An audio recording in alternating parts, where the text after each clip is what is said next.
I think this kind of development is somewhat a nice thing, because you see that existing strategies can adapt and play different cards. I think there's a positive aspect about it. And another one is, of course, that it's not only one deck that is now floating around, that everyone, it's not mirrors all the time, and either you have this one deck or not. This was very much the case with Blue-Black Reanimator. Card decks are to a certain extent different. It is super representative, but it's not slotting into one deck at the moment. So I actually find it hard to evaluate if it's too good or not. I have no idea. Yeah. But let's evaluate that. I'm pretty sure we can. Welcome to In Response, a Legacy podcast. Whether you're a dedicated player or just curious about Legacy, join us as we share ideas, discuss decks, and have some fun along the way. What happens in Legacy when the new big development isn't a single card, but it's one thread over across all of the archetypes? This is the episode for that. It's Fantasticar time. Guys, what do you think about this card? It's basically everywhere right now. I mean, to put it short, it seems really good. Oh, wow. Yeah. I mean, you're not wrong. It's a really interesting card because it's atypical to previous storm threats or spell-based combo threats, that it's not at the end of the chain, but more in the middle or up front. It seems to be really great doing various different things. And yeah, it's an exciting time to be playing Legacy as kind of a storm gamer. Yeah, exactly. This kind of the storm philosophy kind of, I guess, rubs one's belly if you're a storm aficionado. And yeah, it sees so much play in different archetypes. It is really at the moment at its peak, I want to say. And it is, I think, a mixture of online, everybody's jamming the car, and people who are actually trying to either be faster or have an alternative win condition that is just ignoring the 4/4 flying cars that are popping up, or are actively trying to attack it, I think. And it evolves really around this card. I have seen in the last couple of weeks. It is amazing. I mean, we all probably know what Fantasticar is doing, but for the viewers who aren't really that invested in Legacy, Peter, can you just summarize the card for us? Yeah, for sure. Basically, it's an artifact that costs 3 mana. It's a vehicle, so it means usually it gets a crew ability, which in this case we do not have. But when you play a non-creature spell, it is basically then a 4/4 flying creature until end of turn. And when you play your 4th non-creature spell a turn, you basically break open the Fantasticar and you get 4/4 flying haste robot tokens. I think so. Artifact like tokens for sure. Artifacts, yeah. Mm-hmm. That basically attack your opponent for 16 on the turn it breaks, which is a hefty chunk of the life total. Yeah, and it's usually enough, right? Even though it doesn't probably kill in one turn, you have your 4/4 still on the battlefield. I think it's so amazing that they actually stay on the battlefield and true. they don't get exiled end of turn, for example. So you can just, I don't know, if the opponent gets to remove 1 or 2, they still are dying next turn. And as you said, Peter, it can animate itself by just casting any non-creature spell. So you can use it, and it's by itself then also 4/4 to get in for 1 hit, for example, and then pop it off in a later turn, and then would be also lethal. That's the new dimension of chip damage for 4 flyers. Exactly. Yeah. Welcome to Legacy 2026. Yeah, and it's especially kind of hard currently for Ancient Tomb gamers, because like twice the activation of the Ancient Tomb means the 16 is now lethal. Even with fetch lands, it can become kind of difficult to use them, basically. And one thing to mention, it's of course a legendary artifact. which is some form of a downside. Yeah, it's something, I guess. But at first we made the premise that it's basically everywhere. Daniel, tell us in which decks. I mean, can you really play it anywhere? Almost, I want to say. It has some requirements. You cannot just jam it in your hardcore control deck. That's for sure not the case. But it works exceptionally well, of course, with any strategy that has Dark Ritual in their 75.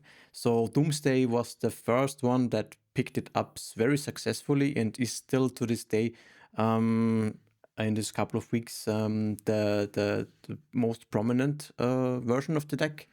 But it crystallized also other archetypes like Arc Phoenix for a short period of time tried it. Yeah, I know. I think it's not the power level compared to the other decks, because the Phoenix strategy probably was not, is probably the worst plan B or kind of thing. Doomsday would be a better option, I think. But there's also the blue-black card deck that dedicates just its main strategy into deploying Fantasticar and popping it, and then having the shell with counter magic interaction and some more grindy elements from the sideboard. Yeah, and I think they, at least at the start, also played like Barrogoths and Murktide regions. Sometimes they do, yes. Yes. So you have kind of a tempo hybrid versus that, and not fully, but you have just a couple of cards. And typically what you only have to have is the Dark Rituals, Mishra's Bauble, for example, or Lotus Petal, and that's usually then it. So you can pair it very nicely with your Ponders, Brainstorms, Dazing. There's a lot of Dazing your own spell going on to trigger the Fantasticar at the moment. It's just a free spell that you might need to get to the fourth spell. It works exceptionally well in those kind of shells. And of course, artifact strategies also are heavily invested. If you have all the 0 mana artifacts, Moxes, Lotus Petals, you can also combine it very nicely with the Fantasticar, for example. Yeah, there was I think a lot of trying around with the typical nutshells to do something there. Even though it's more or less on the less successful side of the variants with the deck. And one that we can't forget is like the Epic Storm from Brian Cook. That also was like pretty huge at least at the start of the format. It swallowed down a little bit, but it is still out there. It's still putting up results. And the Epic Storm, cutting Brainstorm for the new hottest thing. Not drawing 3 cards, but casting 4 and winning the turn. I guess it could adjust the mana base then by then, because I think there's not, except for Echo, there's not too many blue cards anymore in the. Yeah, I think you still need it for the bounce spells from the sideboard. Yeah, because they're playing Boomerang Basics. Boomerang Basics. And I think they're only playing like 2 blue. Yeah. He's one of the guys that I have to say he changes the mana base around. Like some people, they're underwear at least once a week. But yeah, we've probably gone through all of the decks that can play Fantasticar. But which decks were the big losers? I mean, if a card is that strong and has to be incorporated in basically every archetype, and an archetype that can't incorporate a new flashy card might be losing a lot of steam, losing a lot of ground against the field. So which decks were on the down or were on the receiving end here? The big losers essentially. Yeah, the big losers from this printing. I think the energy decks got quite a big hit, unfortunately. Even though I think it was good that we had this kind of archetype. It's not dead or something like that, but they suffer a lot from heavy and fast combo decks being around, and any car strategy is that. And car being around also means that either you play it or you also have to play either a very effective strategy against the card deck, or you have your own combo that is, I don't know, maybe even faster or at least as fast. Like Reanimator. The classic glass cannon kind of style of Reanimator is now quite popular. Shadowgrave piloted the deck and kind of brought it back to the archetype now, and it's now firmly invested back into the metagame, for example. And that hurts the energy to a big extent, I think. Also, of course, I'm not sure how well positioned decks like Stompy is at the moment. I'm also not super happy to pick that up, I think. Because, all the other decks are just quite fast, and Blood Moon is not too strong, I think, at the moment still. So there might be a future time for that coming up, of course. I don't think it is now the case, though. Yeah, and with the latest banning, John is for sure to be mentioned. Yeah. Especially with John, really was the deck to play in a little bit of a slower meta game, and with Car, the meta just fastened up really, really much.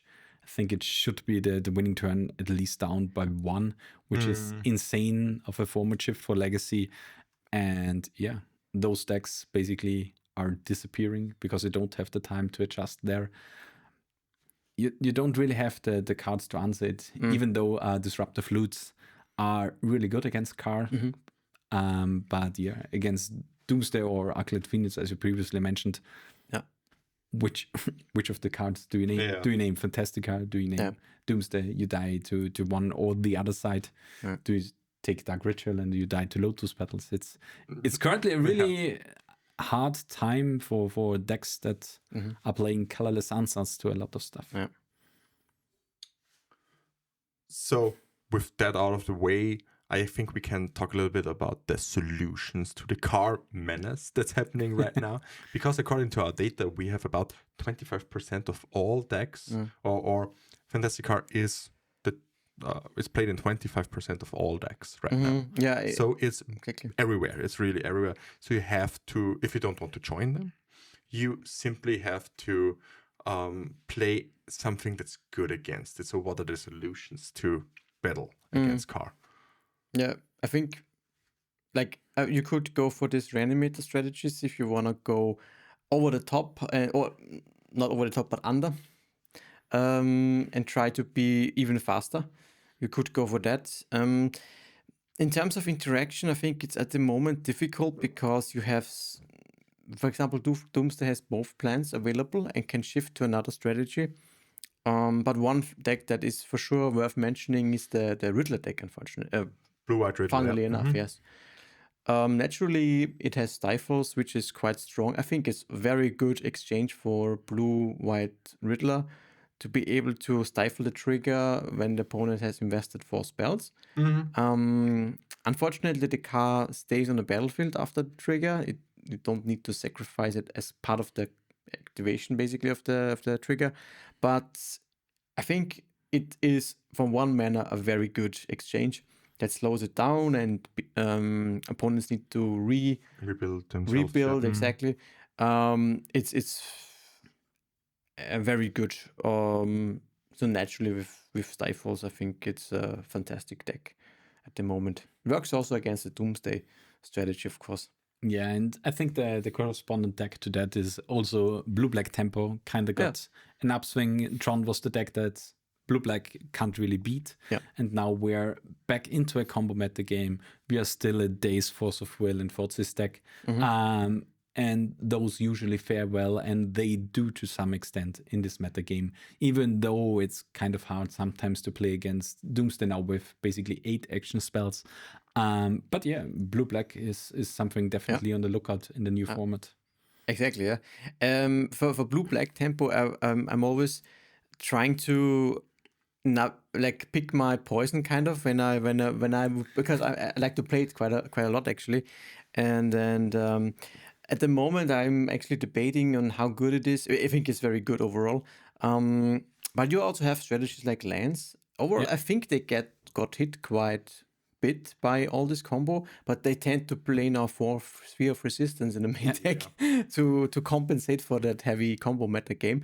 And I think it has some legs still. And there's also Devon Texas running around, funnily enough, a little bit. And sometimes it's difficult. Yeah, I think with Devon Texas, and we've seen Maverick popping up a little bit, and those decks actually shifted now to Thalias back again, because we are in this combo meta game, and I think, Daniel, you can speak a little bit for the historical side of the matchup, because you were on Arndt back in the days, and Lance was usually, as a Lance player, you didn't really fear Arndt a lot of times.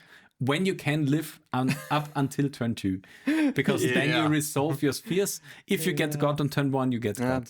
But usually it was like, if I can survive the first turn, it should be good enough. And I think we're currently a little bit in this state again. In principle, yes. Back in the day, however, Lance had very, very problems against decks like Ant, even though it had Spheres of Resistance. You don't have Ursa Saga, for example, back in the day, which is a very important piece to get the pressure going.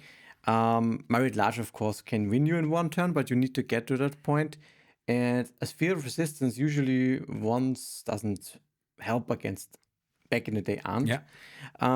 You would only need to play against Crop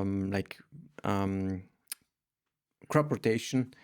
And Pachuca Bog, this kind of combo you need to dodge or like play around with Ant, and then you're fine. But at the moment, right now, with Ursa Saga, I think it's okay. You can deploy in pressure still to the board, and Fear of Resistance is fantastic, of course, against any deck that wants to cast 4 spells in a turn. Or Deafening Silence. Deafening Silence is also really a great workaround here. I don't know if they actually play both. Lance, for example. I have no idea. Sure. I could see that actually, but I could see it more like Disruptor Flute and they are playing for Disruptor Flutes as far as and the spheres, because you're usually not really into white, and I think you don't really want to be into white in the current meta game. With it is really a cost. less creature. It is decks. a cost. Yeah, absolutely. But everyone, of course, I think on the one hand, exactly, I think this kind of development is somewhat a nice thing, because you see that existing strategies can adapt and play different cards. I think there's a positive aspect about it. And another one is, of course, that it's not only one deck that is now floating around, that everyone, it's not mirrors all the time. And either you have this one deck or not. This was very much the case with Blue-Black Reanimator. Card decks are to a certain extent different. There's another positive aspect. So I think it is super representative, but it's not slotting into one deck at the moment. So I actually find it hard to evaluate if it's too good or not. I have no idea. Yeah, but let's evaluate that. I'm pretty sure we can.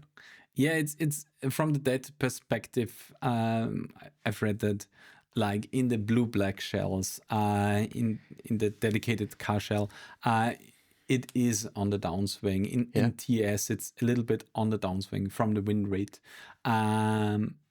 But on the other side, Doomsday apparently still really, really strong. Yeah. You mentioned the matchup against Red-White Energy. Apparently, Red-White has a whopping 16% win percentage against Doomsday. You have those matchups, and those were like pretty big matchups in the previous metagame. But yeah, Doomsday seems to be like currently a lot of the forefront. And yeah, it seems to be like the point of view now for Wizards of the Coast, how they want to react to those decks. And I always find it a little bit hard to evaluate when you have like not answers or like cards like Expressive Iteration that are not really an engine, but now we have a whole engine that can be too good or not. But currently we don't really know that because we don't have access to all the data. Yeah, one of the most recent challenges, but I think it's actually somewhat mixed. There's a lot of different things running around, but of course it's very much into combo, not so much fair decks. You could only consider Blue-Black Tempo potentially, as a fair deck, even though it's still, I don't know. It is more or less the chunt deck still of the format. And it is, I guess, the only one exception. But it counts kind of towards the tempo strategies and not really into the mid-range and control decks. Yeah, it is a tempo deck, but Yeah. how the format currently is structured, it goes more into the control aspect because of how late it typically wins Compared to the other strategies. Yeah. compared to the other strategy, because then you have like blue artifacts, you have the new low-key Welder decks.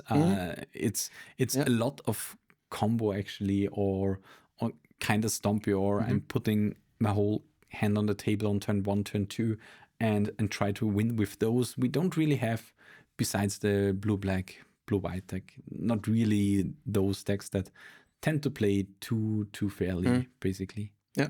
Yeah, and to go deeper on that, historically, in the last couple of years, we had the blue-black reanimator shell, and we also had a pretty combo-heavy metagame. Then it got banned, and it slowed down a little bit. Then we had a really, I don't want to say really slow, but we had a slower metagame with Tron on top. And people were expecting an even slower metagame with the Tron, with the Tron ban of Candelabra. And then suddenly Fantasticar rolls around. And we are basically thrown back in time, back to 2025, 2024, and suddenly it's combo all over again. How do you feel about this change? I mean, on one side, I find it kind of interesting when you look at Legacy, and I mean, we all have like a distinct view how Legacy should look like. But I kind of think it's nice that once you have it a little bit faster, a little bit slower, a little bit more fluctuating as a format, because typically you get a few new cards and changes somewhere there, and the whole format shifts over a longer period of time. But currently, with those hefty and really good new additions to the format, we have it like, zack, new card. The format completely shifts. Yeah. And we had this kind of, because with Flow State, the format got on one punch much slower, because all the decks had access to so much more value, and you could trade forces. We see it in the Riddler deck with 6 or 7 forces sometimes in the main deck. When you have access to those, faster strategies can't really exist. But now we got Fantasticar, a really good engine card, replacing Personal Tutor, I think, for if you remember correctly, for the Doomsday decks. Personal Tutor was a card that basically said, I'm trying to win on the next turn. And now we have Fantasticar that basically says, I try to win on this turn, which basically means the whole deck got one turn faster. The whole format. And with that, the whole format got one turn faster. One turn faster. How do you feel about this change? Yeah, I think it's not so bad as I mean, it for surely has a very massive impact, and it is a new meta game. I would compare it similar to like a Modern Horizons kind of set that would release, and then suddenly everything changes. But in those kind of situations, it's not that, like I said earlier, it's not only one deck that now is far ahead over the others. It's a couple of decks over the whole board. Of course, some are pushed out. Absolutely. Of course, we should definitely acknowledge that some other archetypes are basically, with that current environment, not really strong enough. On the other hand, I think blue-white failure was not so good before Fantasticar was around. Now it's actually suddenly, funnily enough, very good against this deck, for example. As other decks that are now okayish or better. So I overall don't mind it. I think it's still interesting because it has still, overall, we have some space to explore and try to beat it, which we see, I think, happening a little bit. people adapting and people bringing strategies that are good, and of course also learn how to play against this card is also a big factor. At the beginning, it's just everywhere on crushers, but now we see the adaptation process, and thinking ahead, of course, in some kind of when we think of the August ban announcement or something like that coming up, I don't know if we will see a change immediately. I think it's now actually a quite difficult task if I were in Wizard shoes, actually, because you have the Eternal Weekend coming up. You don't want to change something too close to that. Also, you don't want to change probably too early if it's not needed to change. I think it's a tough spot at the moment. I don't think Wizards cares in any kind of way or about Eternal Weekend and the metagame. Yeah, probably might be true. I think they actually pretty much care about it, especially with, and this one I don't get wrong from the pop updates. It's like they pretty much care about those big tournaments coming up. And they explicitly said it in there. They don't want to ruin those for the sake of maybe not really changing something. And they actually said in the last update for Legacy, they are now more on the faster beat. They want to change something up if it comes up rather than letting it ride one more time to let the people think of a solution. So I think if the data dictates that Fantasticar is a problem, they will act on the next metagame or on the next BNR, and then we will see if it is really a problem. And I think we should actually look at the data from the last 2 or 3 weeks, not the whole data, because like the first 2-3 weeks you can scrap the data. It usually doesn't mean anything. Because it's flavor of the month and everybody plays it. It's just these are pretty much inflated numbers. Even though apparently on Modo it's currently a little bit awkward because at least Card Hoarder doesn't rent you Fantasticar, which actually means the number should be lower than they would be because not everyone has access to the card yet. Okay, so there's a shortage on Fantasticars on Modo? Yes, you can only buy it, you can't rent it. Yeah, because it's in the Commander deck, right? I think so. It's something like that, yeah. And not many people buy 4 of Commander decks on Modo. I mean, it should be already in some chests, but we're in the early phase of the set still. Even though the next set comes out next week. Set isn't gonna be this next week or the week after. Just one closing words here regarding Fantasticar. Your overall feel, you already said you don't really mind the car at the moment. Yeah, we'll see. I think. Does it feel good for you having this card in this metagame? Just personal opinion right now. Probably, I could see my way around it, but probably yes. If it was because of me, that I would like it without. I think a little bit better. I could see it that it's too fast. I think overall probably that's maybe my gut feeling a little bit. What's your gut feeling, Peter? Yeah, I think it could be that it's a little bit too good as an additional action spell in addition to attack ritual.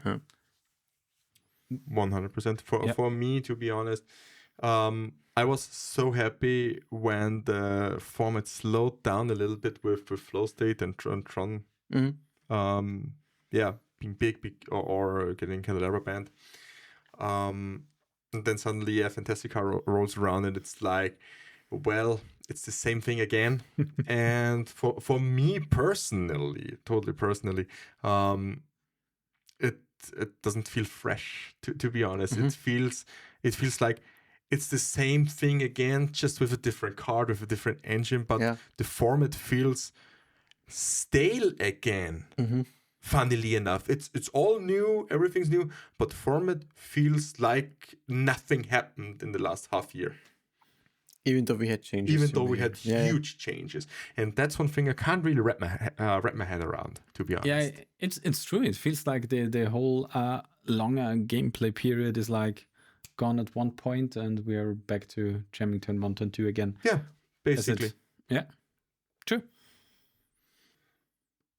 Very, very nice closing words here. I think we are pretty much at least somewhat on the same page. Yeah. Would be interesting what you think about Fantasticar. So drop your thoughts in the comments. Maybe it will get banned, or just put your ban predictions down in the comments. So now we're talking about the new big set. It's the Hobbit.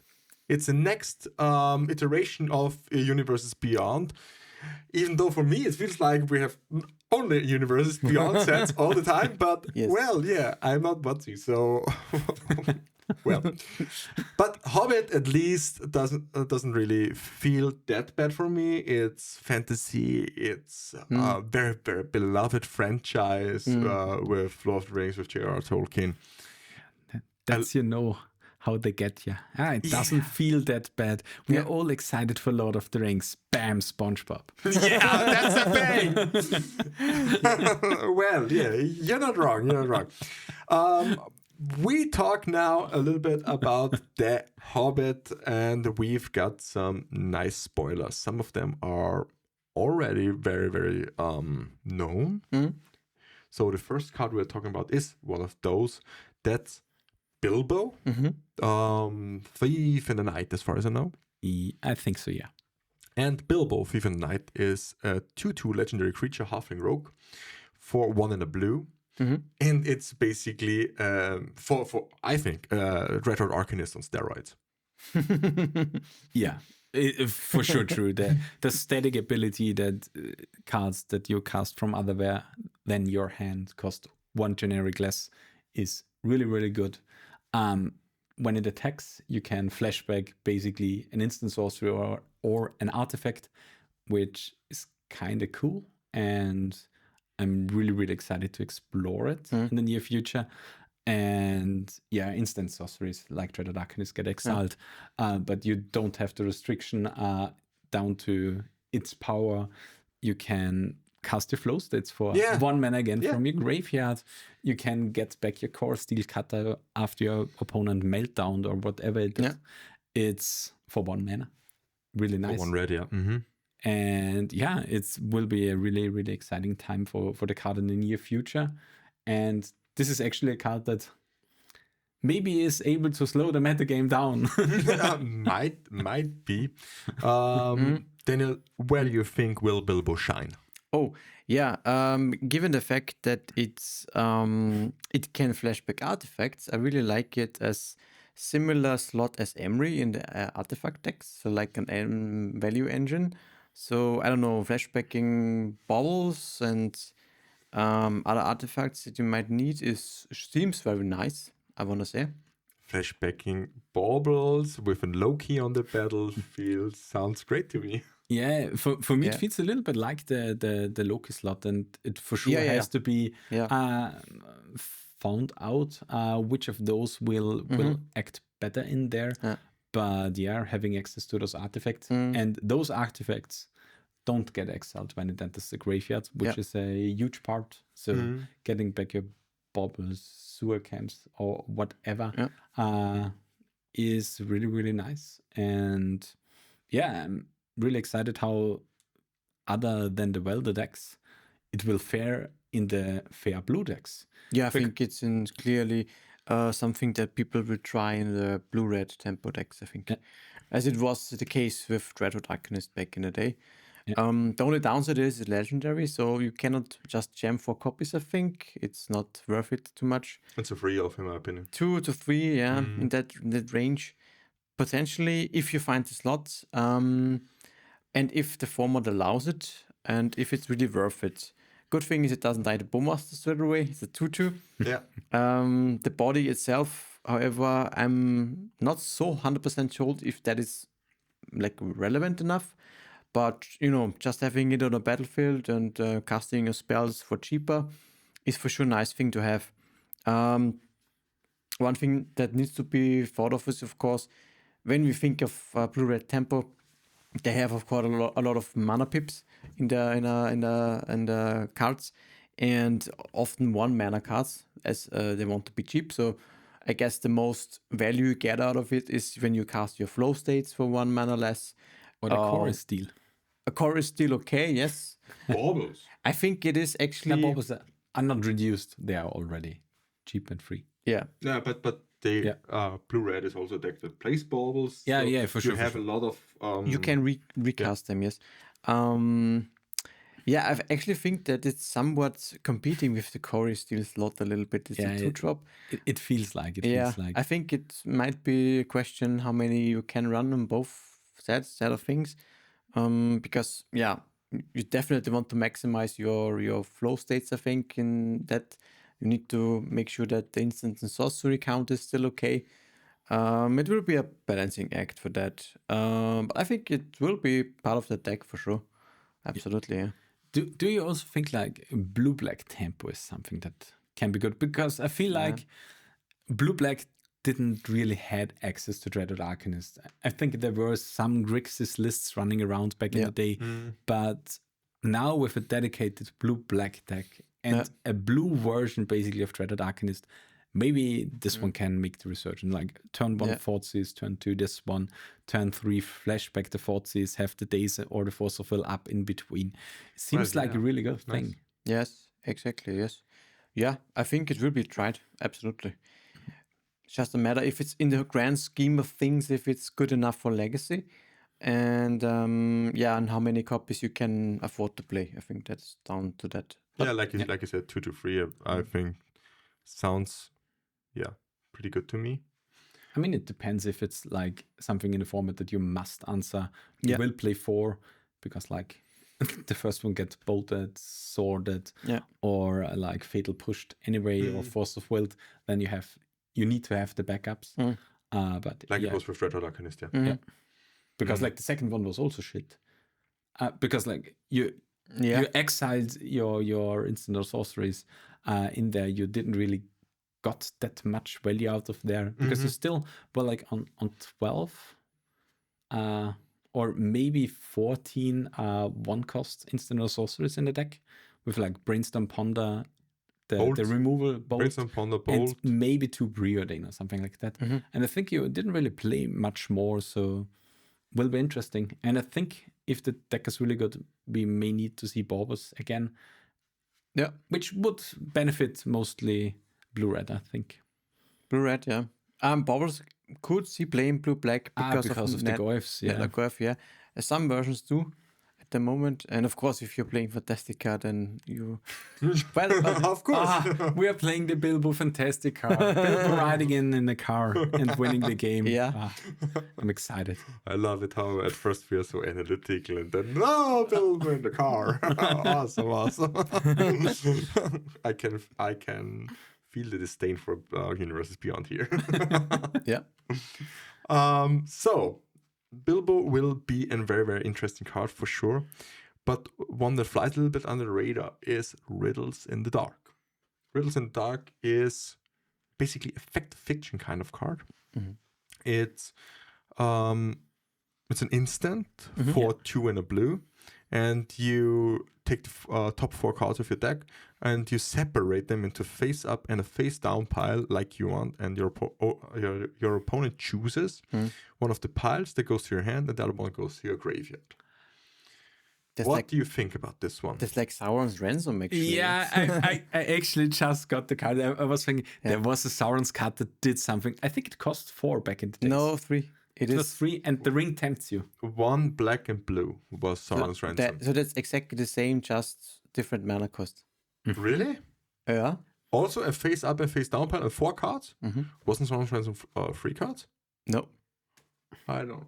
It was also an instant. And the ring tempts you.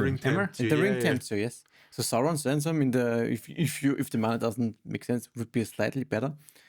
This one is more universal because it's just pure blue.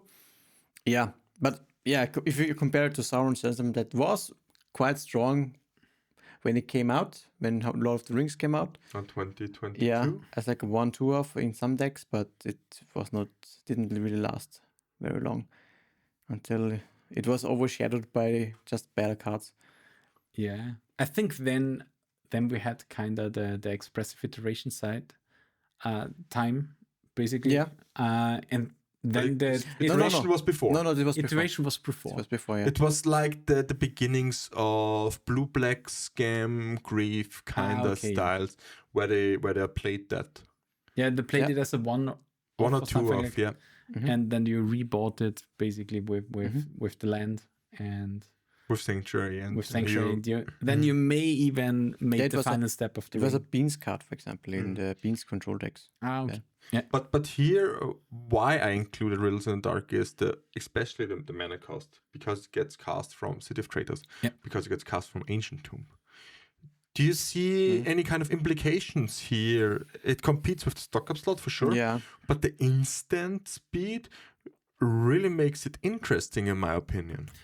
I think if we would have something like the mono blue cloud post deck, I think those decks would actually like it, because there it often doesn't really matter which cards I get if I get a lot of them, because you just want to dig deeper. And if they show you something that can win you the game because you had all the mana on the singular card that they show you, you just take this one and you would be good. On the other side, for the other deck that is kind of the blue City of Traitor Ancient Tomb deck is Show and Tell. And I think in Show and Tell you really want to have the selection that Stocker provides. Mm-hmm. Yes, yeah. Stocker would be better, yeah. So if we have a resurgence of like Cloud Post, I can see it being there played because you want to have access in the mid to late game to the hardcast Force of Will and stuff like that. And it has some instance that it wants to hold up like Kozilek's Command or something like that. Yeah, Kozilek's Command, hardcast, Force of Negations is something that can happen too, even though the mana restriction is still there. But yeah, I think those decks could maybe want it. Potentially. I think stock up would be still better. But yeah, maybe it will be tried. This is my... Yeah, it could be tried, because a lot of times if they show you like one good...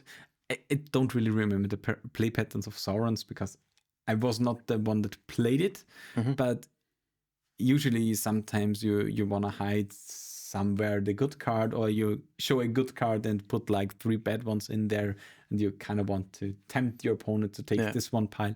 But for mono blue cloud post, sometimes you don't really have any restrictions in mana requirement or the amount of mana that you can spend, and then a lot of cards can be better, or like the singular card that beats your opponent is just better. And I think there's actually one difference, right? Wasn't that the opponent separates them into two, one face up, one Sauron's Ransom lets your opponent, and you choose then which pile it was.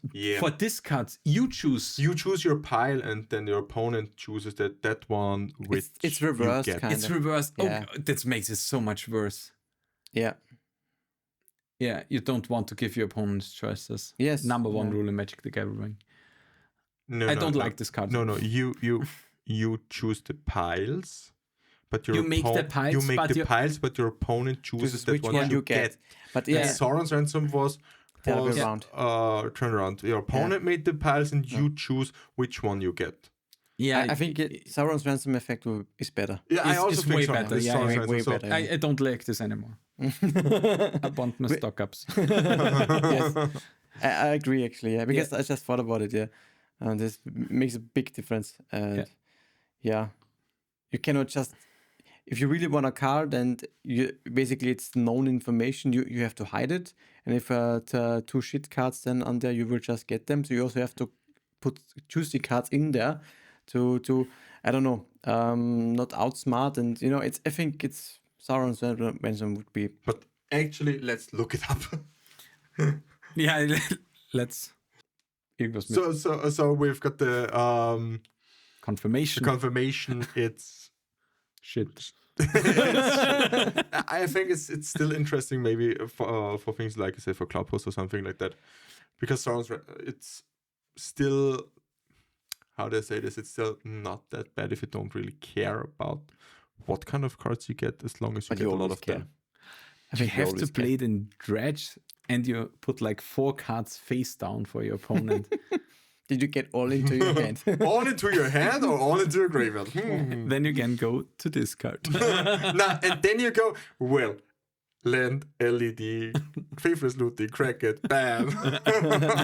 You're dead now. It's not that bad. Nah, it's just too cute and too expensive for Dredge, for sure. But maybe it has applications. It's a pretty interesting card.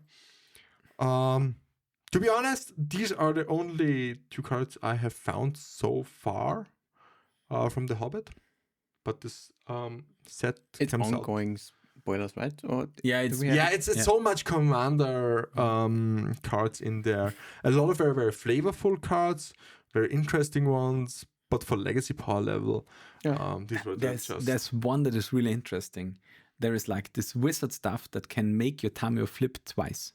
Yeah, so it goes back into the original state again. It's like, woo, full 360 for Tameo. 360 no scope. Nah, but it's not playable. No, it's not. It's It's not very, good very enough. flavorful stuff. But not really playable. No.